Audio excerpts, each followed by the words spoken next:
Successful people come in all ages, shapes, sizes, and colors, but they all have one thing in common: a winning attitude.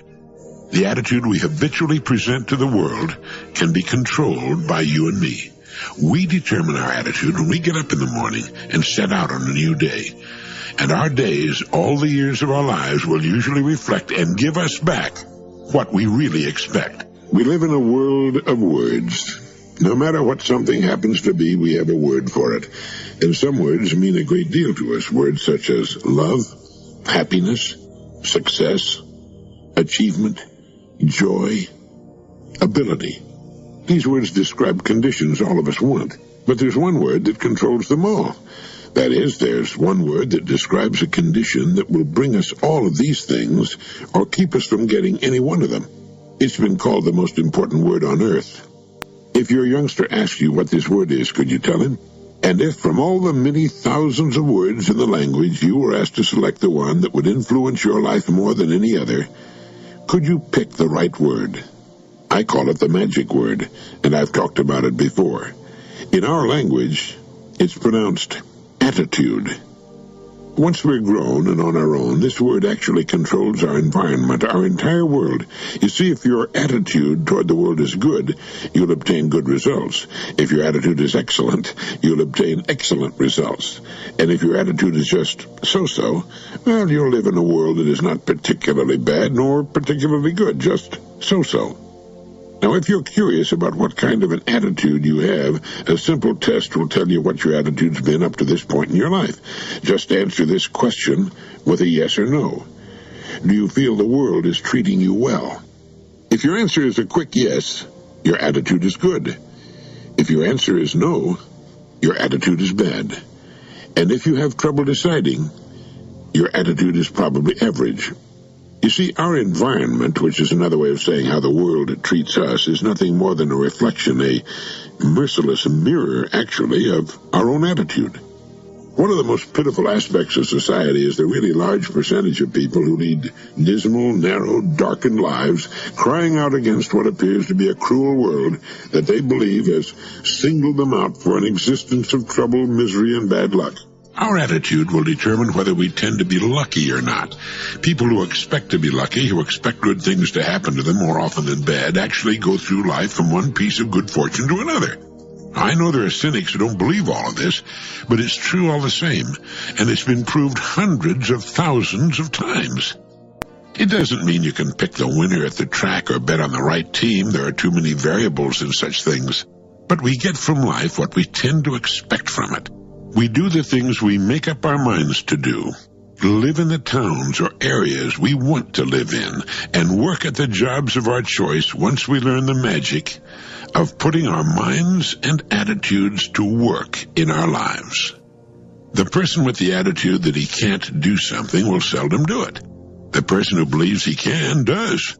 Perhaps not the first time, but his attitude gives him the confidence to stay with it until it's been accomplished. When I was starting out to build my business, I used to call on advertising agencies in Chicago. I met a lot of receptionists and telephone operators. I'd give my greeting and ask how they felt, and I recall hearing on several occasions, in fact most of the time, the response, "I'm tired." I'd say, "Well, it's only 10 o'clock in the morning. How can you be tired already? No sleep last night?" "No," the receptionist would say, "I got plenty of sleep. I'm just tired in the mornings." These people had tired attitudes. They expected to be tired, but if they were leaving on vacation that morning or a special weekend were coming up, chances are they'd get up feeling great.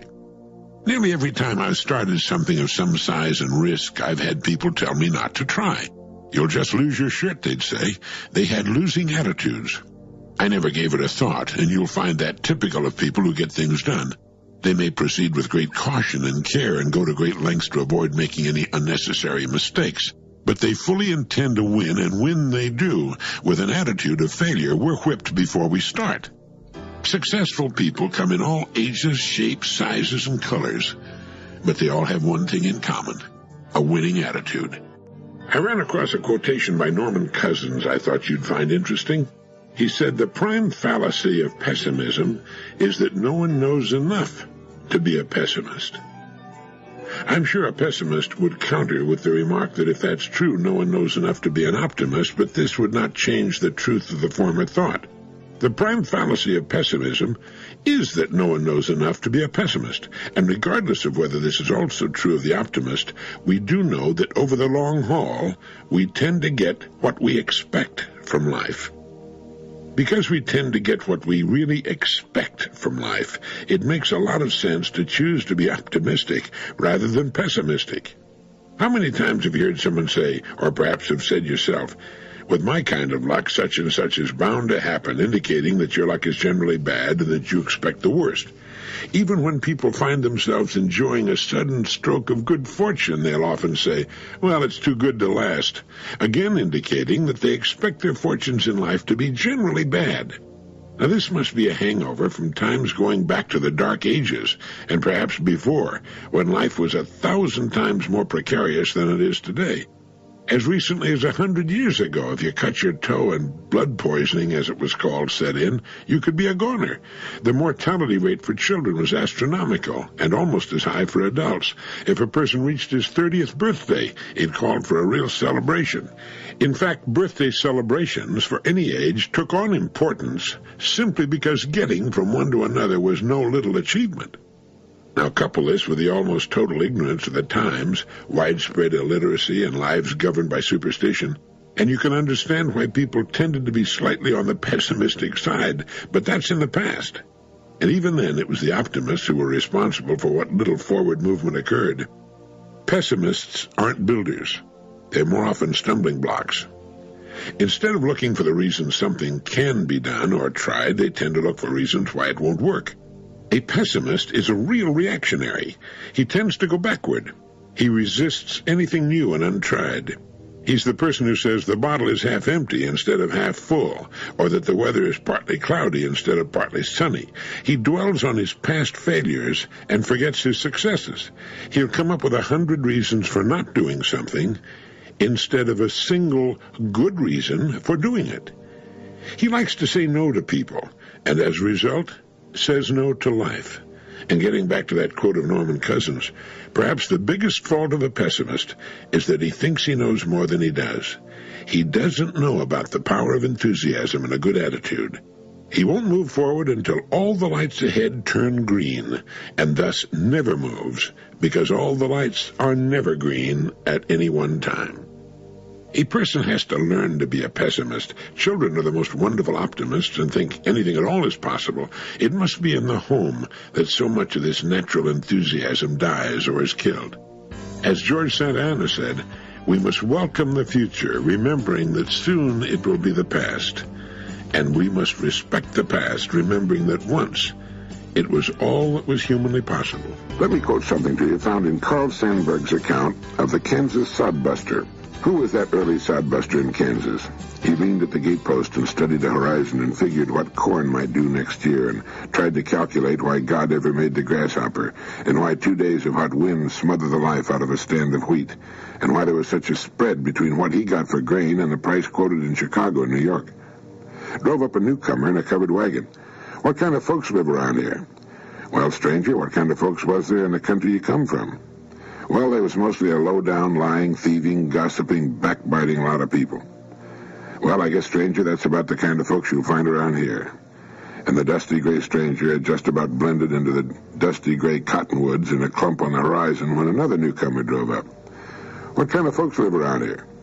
Well, stranger, what kind of folks was there in the country you came from? Well, there was mostly a decent, hard-working, law-abiding, friendly lot of people. Well, I guess, stranger, that's about the kind of folks you'll find around here. And the second wagon moved off and blended with the dusty gray cottonwoods on the horizon while the early sodbuster leaned at his gatepost and tried to figure out why 2 days of hot winds smother the life out of a nice stand of wheat. Noel McGinnis tells us that what Carl Sandburg is telling us here is that the world cooperates with us by conforming to our expectations of it. The classic example of this is, of course, the paranoid who suspects that everyone's against him and who therefore relates to people in such a way that they're bound to be against him. Psychologists have demonstrated that our idea of reality is determined by our perception of things, the way our senses interpret things, rather than the way things really are. Edward T. Hall has written that the relationship between man and the cultural dimension is one in which both man and his environment participate in molding each other. Man is now in the position of actually creating the total world in which he lives. In creating this world, he is actually determining what kind of an organism he'll be. Carl Sandburg, Dorothy Lee, Benjamin Lee Whorf, Edward Hall, and numerous others have told us, in essence, that we create our own space. Now, what does this mean? Well, as with Albert Einstein, it means that space is relative. Unlike Newtonian physicists, Einstein did not conceive of space as an absolute entity in relation to which things are organized. Quite the contrary, he defined space as the relationship that exists among things as a result of their organization. Well, the tendency for reality to be a self-fulfilling prophecy rather than an absolute given has been explained by some modern anthropologists. Dorothy Lee does a good job of it in Freedom and Culture. And what all this means for you and me is that our individual worlds will respond to us in the way in which we see them. They will become for us what we expect of them. We are the creators of our own surroundings.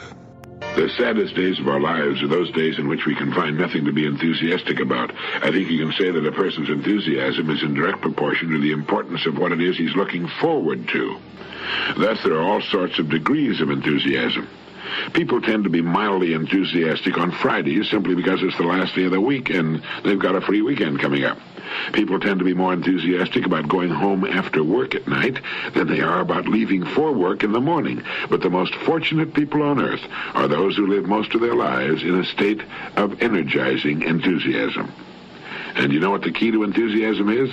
Well, there are two keys, really. One comes from learning, the other comes from accomplishment. Learning new things tends to keep our enthusiasm high.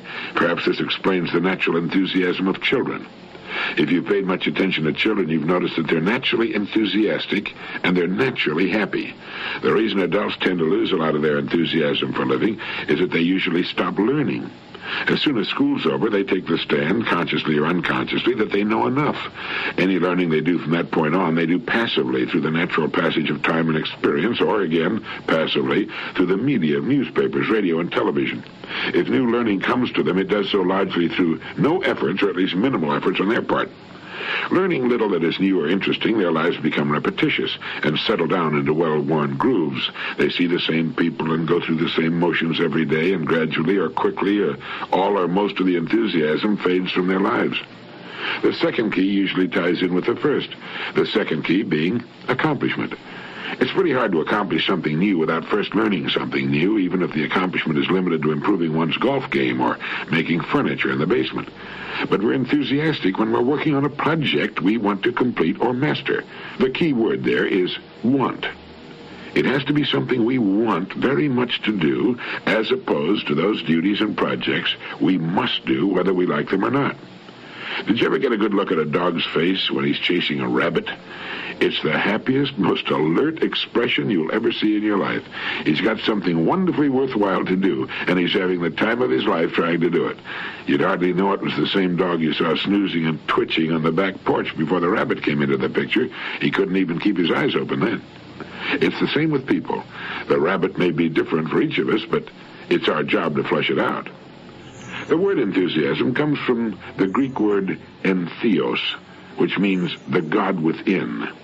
And the happiest, most interesting people are those who have found the secret of maintaining their enthusiasm, that God within. I'd like to read something to you that was written back in the year 1917. It was written by Bruce Barton, who lived to head one of the world's largest advertising agencies and who also won a seat in the United States House of Representatives. The fact that this story was written in 1917 is not important. It's as true today as it was then. Bruce Barton wrote, "A little while ago, I was in charge of a large organization of salesmen.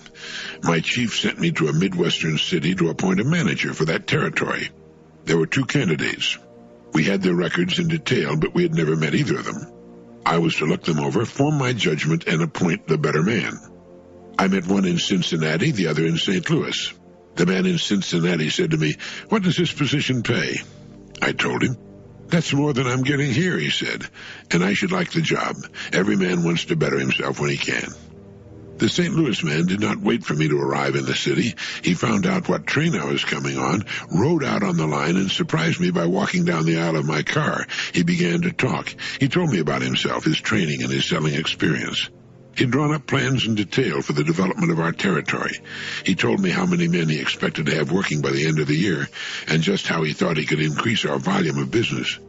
I had to hire him finally in order to get a chance to go to bed that night, and in his enthusiasm he forgot to ask me, and I forgot to tell him, what the salary would be.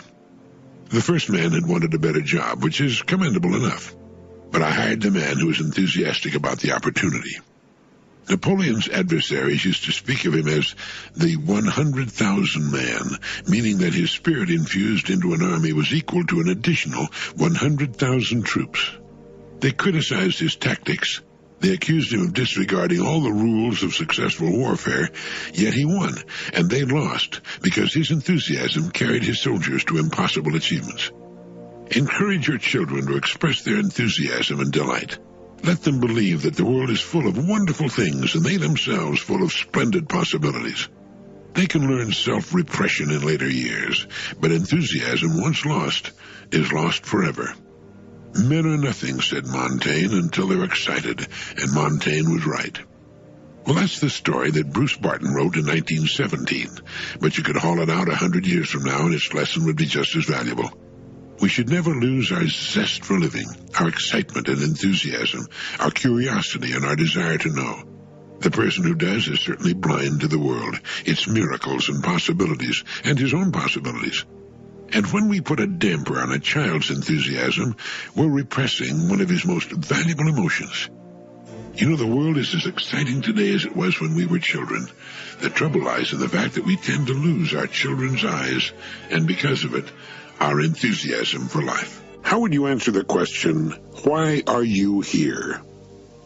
Go ahead, ask the question. Ask, why am I here? Do you know? Dr. Albert Einstein was asked to answer that question, and he did. Do you know what he said? Well, I'll get to it in a moment. You know, it's been said that if the universe is an accident, we are accidents. But if there's meaning in the universe, then there's meaning in us also. And since it is believed that Dr. Einstein understood more about the laws governing the universe than any person who ever lived up until his time, let's go to him for some answers. He believed there was some sort of meaning in the way things are. He was sure of it. He said, the more I study physics, the more I'm drawn toward metaphysics.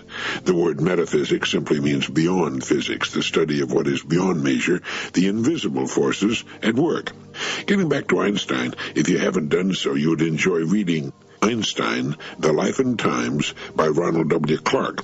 Albert Einstein was so remarkable a man that it was as if he had arrived on this planet through some mistake in celestial navigation, and as a result devoted his life to solving the problems of time and space so that the mistake would not be repeated.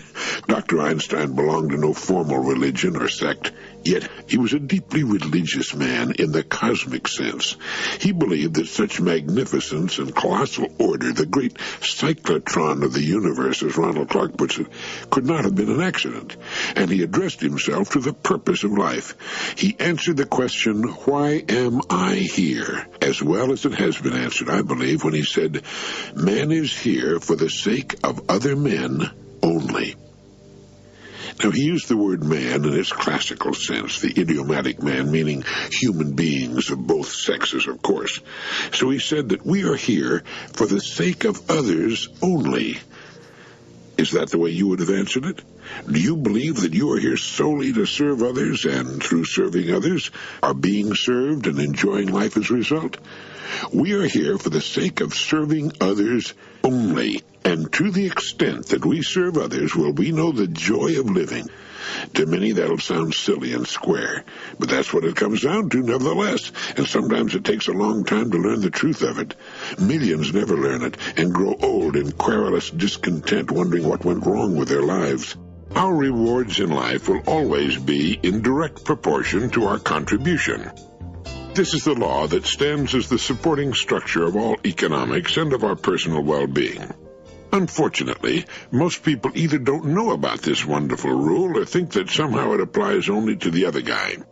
Most people believe we should have speed limit signs too, but that they're for other people who don't know how to drive as well as they do. Let's get back to the law of rewards equaling contributions. The law's in operation all the time, whether or not we know about it or go along with it. It's like an apothecary scale, you know the kind with a cross arm on top from which depend two bowls on chains. A delicate and honest mechanism. Let's label one of the bowls rewards and the other one contributions. Most people concentrate on the bowl marked rewards. That is, they want things, more money, a better home, education for the kids, travel, retirement, so on. All rewards. They're hungering for the rewards. But the rewards aren't materializing because they're forgetting the bowl marked contributions. In other words, they're concentrating on the wrong bowl. They're like the man who sat in front of the stove and said, "Give me heat, and then I'll give you wood." He could sit there until he froze to death. Stoves don't work that way, and neither does life or economics. We can actually forget about the bowl-marked rewards. All we have to do is concentrate on the bowl-marked contributions. Life and basic economics will automatically take care of the rewards. It's a fact that most people have this backward. Now, what do we mean by contribution, and to whom do we contribute? You can define contribution as the time you devote to whatever it is you do and the degree of excellence you put into it.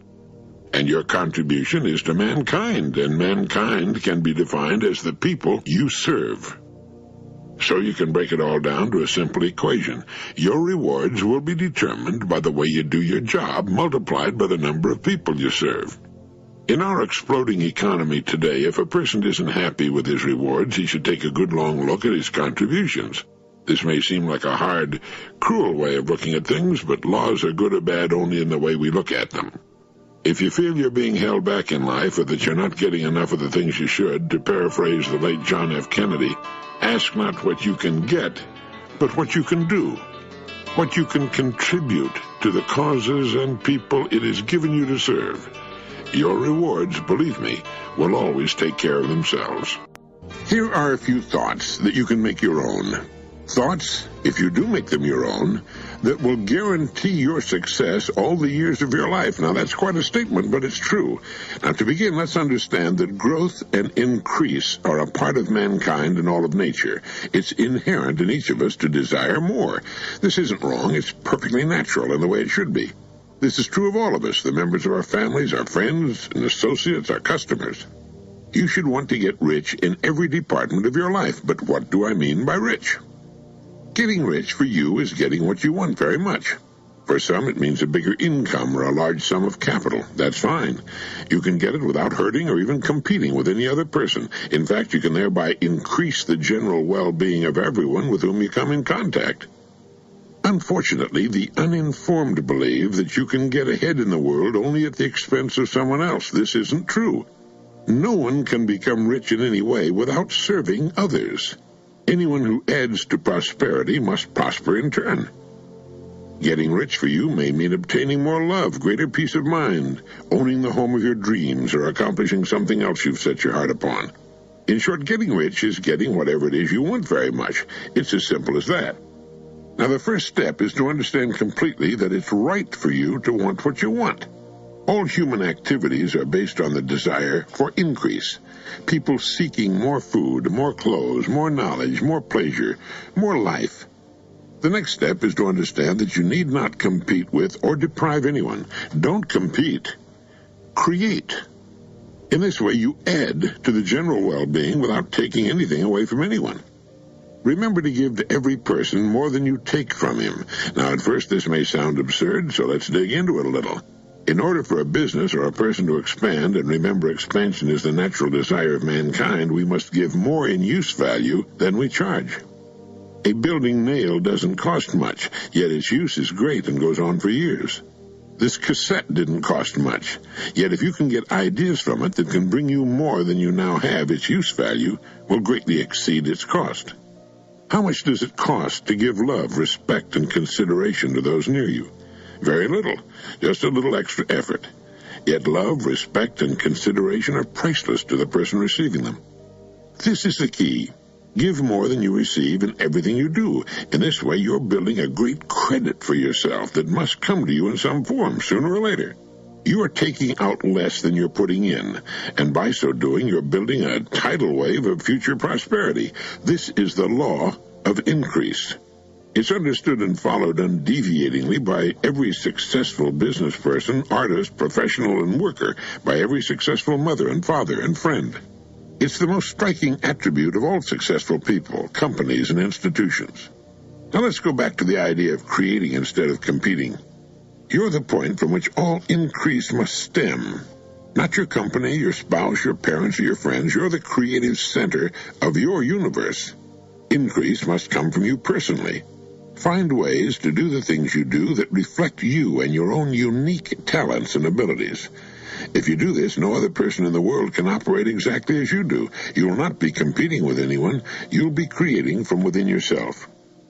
As you find new and better ways of giving more in use value than you're receiving in money, more and more people will turn to you. You'll find your circle of friends increasing. If you're in business, you'll find it continually growing, expanding. Do this in a quiet and unobtrusive manner. You don't have to shout about how much you're doing for others. They'll recognize it and be drawn to you.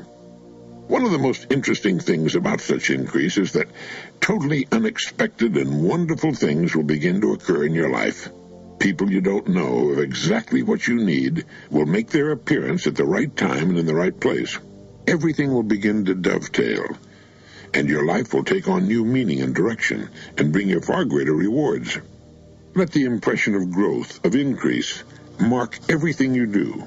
As you do these things, keep constantly before you the vision of what it is you intend to accomplish. Don't worry about it. Don't fret about it. Just know you're going to accomplish it. And following these rules, you can't fail. Dr. Albert Schweitzer once said, "I don't know what your destiny will be, but one thing I do know. The only ones among you who will be really happy are those who have sought and found how to serve." People who have not found a meaningful way to serve tend to be at odds with themselves and their worlds. The so-called empty nest years of millions of middle-aged women with a great deal of talent and ability, with a great deal to give, and no place to put it. They putter around the empty house doing simple automatic chores while literally aching for something more meaningful to do, a way of serving that will bring them the contentment and fulfillment and happiness they yearn for. We feel nervous and depressed when we're not being of service. It's what gives meaning to our leisure and gives us a feeling of being needed and important.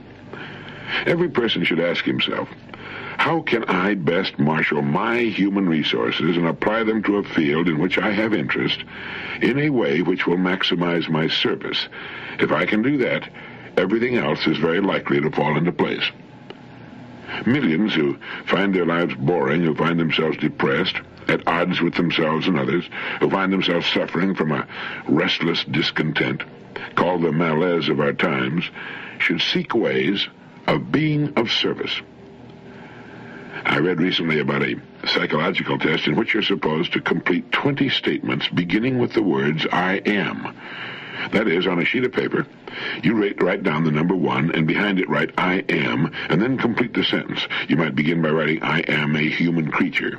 Then on line 2, you again begin the statement with "I am" and make a statement about yourself. You do that 20 times, and before you reach 20, you're making some pretty revealing comments. You're digging for information about yourself. In fact, you're doing what Socrates suggested we do when he said that an unexamined life is not worth living, or words to that effect. And with this method, if in case you're looking for some way of serving, in case you do not now have a very interesting and viable method of service, with this method you might find a clue as to the field, a way in which you can make the greatest possible contribution. For by so doing, you're going to reap the greatest possible rewards. I don't think there's any question but that Dr. Schweitzer was correct in his statement. Serving each other is the way to happiness and fulfillment. If you took away the people that we serve, our lives would become meaningless. Other people have everything in the world we can possibly want, and they will gladly share it with us if we will serve them to their satisfaction. The real purpose of our journey through life is to find out how best we can serve. Have you ever noticed that when someone calls you on the phone, you immediately form a mental picture of the person? You get not only a mental picture of his face and figure, or hers, but a feeling with regard to his or her personality. And that feeling you get is either good or bad. That is, the person affects you either pleasantly or unpleasantly. There's hardly ever a perfectly neutral feeling. It's either favorable or unfavorable. And to carry it a step further, You project a picture in the minds of the people with whom you come in contact, and again, whether it's on the phone or in person, that picture is either favorable or unfavorable. You're projecting these pictures all day long to your children, your marriage partner, the people who serve you, your associates, your boss, everyone, all day, every day. So how's your picture? How do you appear to people passing by on the street? Do you appear happy, unhappy, bored, disinterested, worried, successful, or unsuccessful? The picture you project, the way in which you communicate to every person you come in contact with during the day, is a reflection of your total personality. The picture you project is determined by how you feel inside. The people who project the best pictures are those who know how to be grateful. Their gratitude for what they have, for what they are, kind of radiates about them. They don't worry about what's missing, but are grateful for what's there. They don't concentrate on the shortcomings of their marriage partner or their children. They're grateful just to have them. They look upon problems as things to be solved and are grateful for the capacity and wisdom to overcome them. These are the people who run deep. More than any other factor, gratitude projects the kind of picture that is irresistible. It attracts men, women, dogs, and cats. It also attracts a condition mistakenly called good luck. These people are easy to recognize. There's a calm, sort of level look to their eyes, and smiling comes as naturally to them as breathing. They don't complain about what's to be done. They simply do it, and do it well, and then start looking around for something else to do. They radiate ability and good cheer like an old-fashioned stove radiates heat on a cold morning. They project a great picture, and the world projects it back to them. Every minute of every waking hour of every day of your life, you're projecting a picture of yourself and your personality, and you can tell how it looks to the world by looking at what you're getting back. One of the truly great things that accrued to the old-time craftsman, and to the few still remaining, was the joy that came from the meaning of doing. The feeling of value that pervades a person's whole being when he does something of which he's proud. The woman who knits or does needlepoint, the painter, the writer, the cabinet maker, the really good cook, the workman or woman who creates something of value. And I think that's it, the personal creation of value. You know what I mean? If you do, you know that it's a large part of a person's income, his psychic income, so important to living and good, healthy adjustment. The distinguished social critic Lewis Mumford has written that the fact is that with all of our superabundance, abundance of energy, food, materials, products, there's been no commensurate improvement in the quality of our daily existence.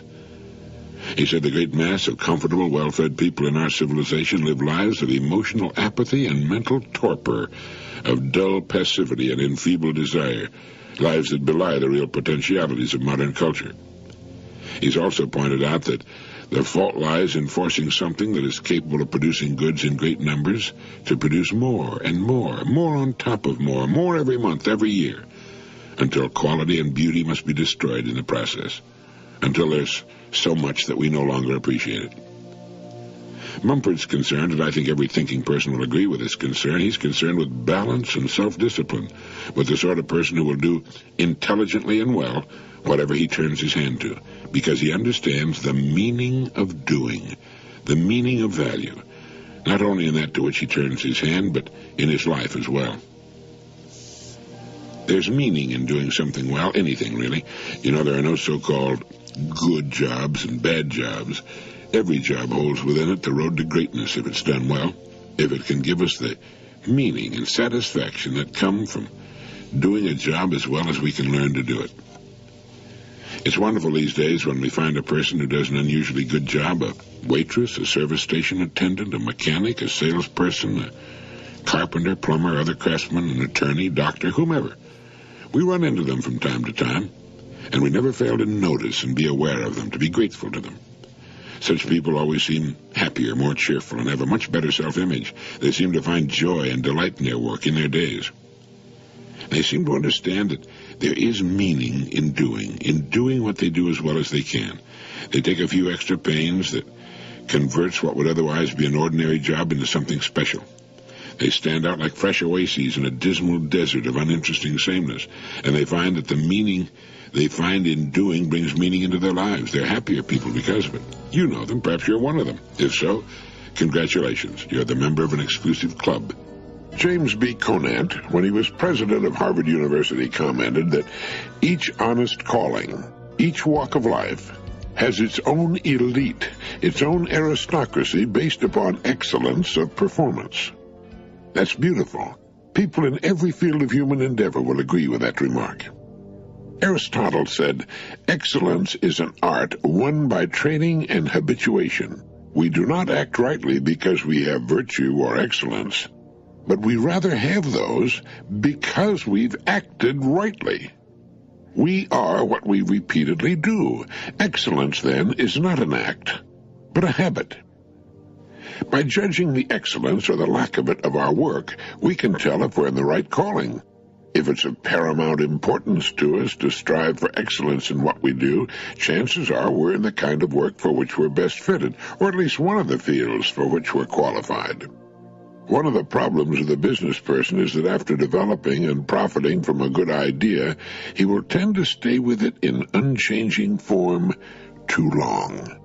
For some things, that'll work, but for most things, it won't. They need updating on a regular, annual basis. We need to ask ourselves at regular intervals, a number of times each year, how can we make it better, more efficient? How can we bring it up to the best of present, even future standards? People will cling to an idea as though it's the best, if not the only idea they'll ever get. And when we're creating or building something, are we anticipating the future? A good example of foresight is found in the main streets of towns and cities built by the Mormons when they moved west. They were riding horses and driving wagons then, but they built broad, beautiful streets that easily accommodate the heavy automobile traffic of today. We tend to cling too long to past successes, systems, and methods. If it's working well today, look at it with the future in mind.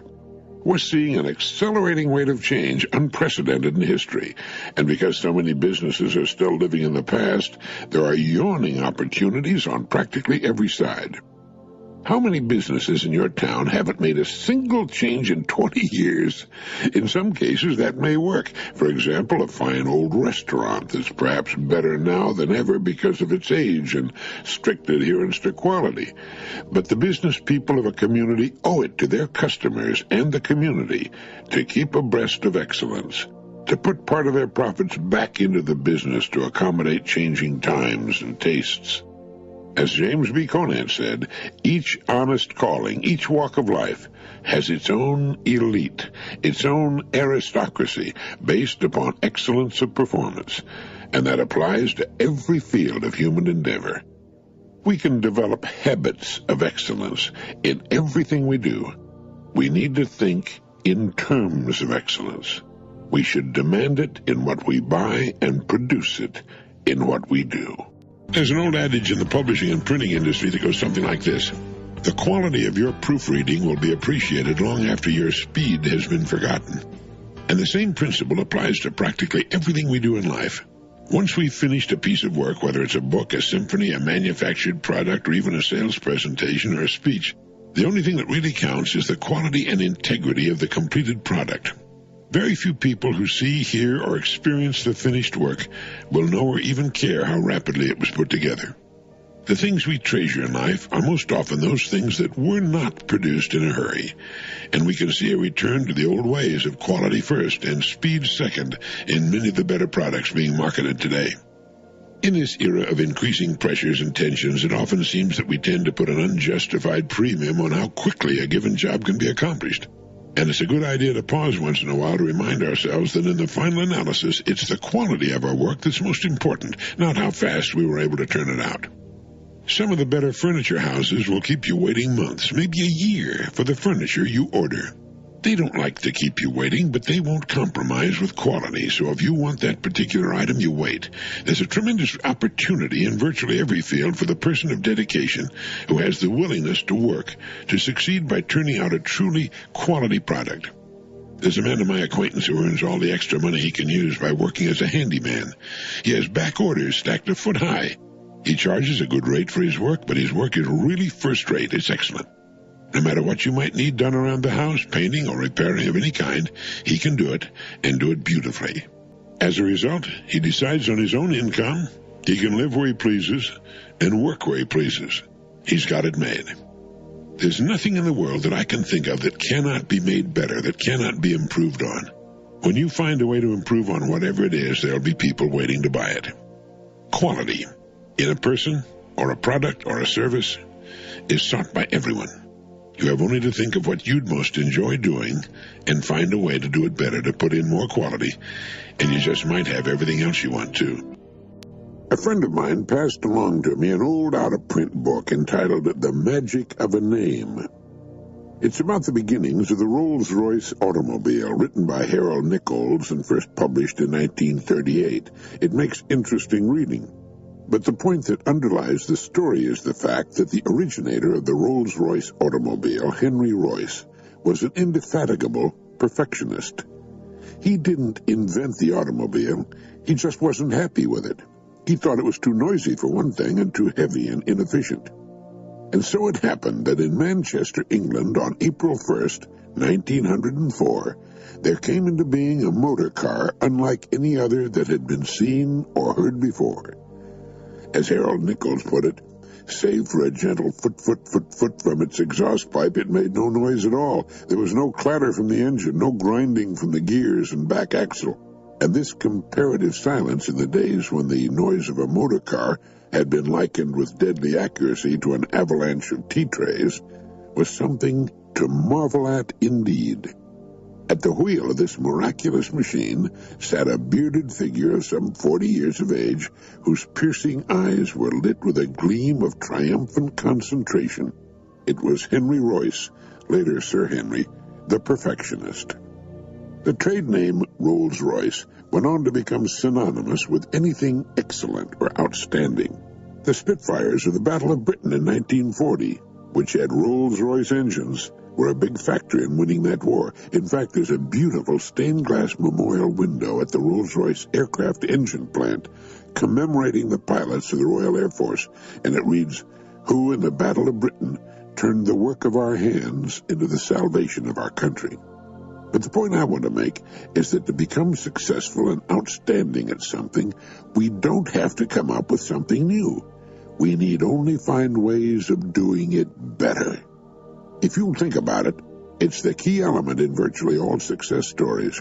Hilton hotels, Holiday Inns, Kentucky Fried Chicken, McDonald's hamburgers. The list is endless. If you want to succeed at something, just do it better. Henry Royce was so wrapped up in the business of producing a superior automobile, he would forget to eat for days at a time and sleep on a bench in the foundry. A boy was hired to follow him around with a glass of milk and some bread so he wouldn't get sick from malnutrition. He once heard a mechanic make the statement, "Okay, that's good enough," and they almost had to tie him down. Nothing was good enough for him, and his name and the name of his salesman-distributor partner, C.S. Rolls, is a symbol of quality. It's the same in every field, advertising to zinnia growing. Give it the kind of study and all-out dedication that Royce gave to his cars, and your name will someday stand like some of those I mentioned earlier.